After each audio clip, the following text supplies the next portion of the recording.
Hello, everyone. Welcome back to another episode of our podcast. How are you today? I hope you're doing great. If not, that's okay too. Sometimes we have good days, and sometimes we have not so good days.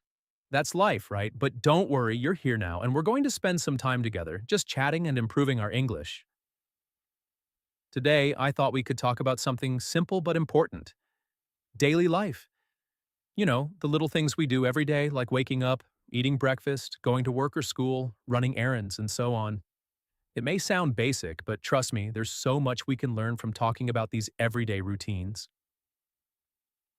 So let's start from the very beginning of the day. Imagine it's early morning. You wake up.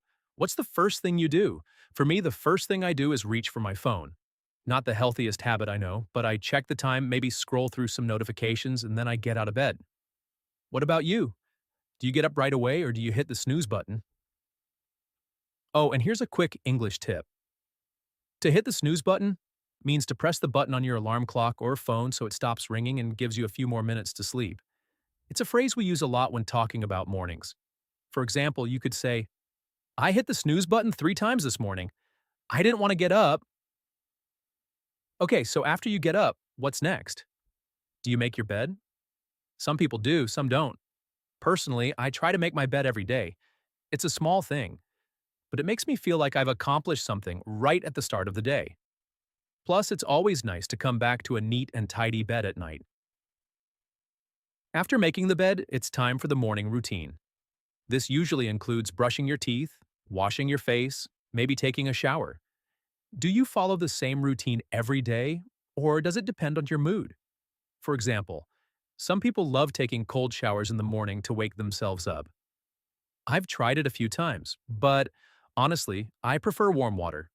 How about you? Now, let's talk about breakfast. They say breakfast is the most important meal of the day. Do you agree? Some people can't function without breakfast while others skip it altogether. What's your go-to breakfast? Maybe you like something simple, like toast with butter or jam. Or maybe you prefer something more filling, like eggs and bacon. Personally, I'm a fan of oatmeal. It's healthy, easy to make, and keeps me full until lunchtime. Speaking of breakfast, here's another useful English phrase: go to. When we say something is our go-to, it means it's our favorite or most reliable choice. For example, oatmeal is my go-to breakfast. What's your go-to breakfast? I'd love to hear about it. Okay, so you've had breakfast. What comes next? Maybe you're getting ready to leave the house. If you're going to work or school, you might pack a bag. What do you usually take with you? A notebook, a laptop, maybe some snacks for later? Here's a fun question. Do you have a favorite bag or backpack? I know some people are really particular about their bags. They want something that's not only functional, but also stylish. Personally, I have a simple black backpack. It's nothing fancy, but it gets the job done.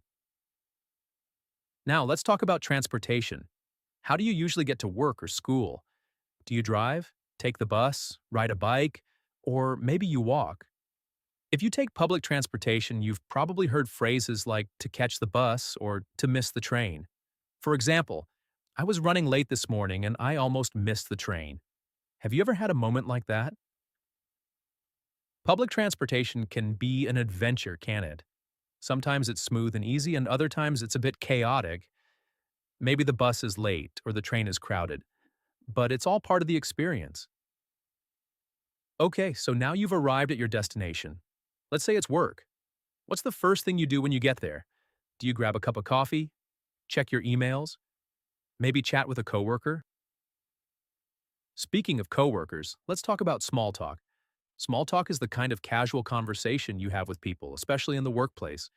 For example, you might say, "Good morning, how was your weekend?" Or, "Did you see the game last night?" Small talk is a great way to connect with people and build relationships. Now, let's fast forward a bit. It's lunchtime. What do you usually do for lunch? Do you bring food from home or do you eat out? If you bring your lunch, what do you pack? Maybe a sandwich, some fruit, and a snack.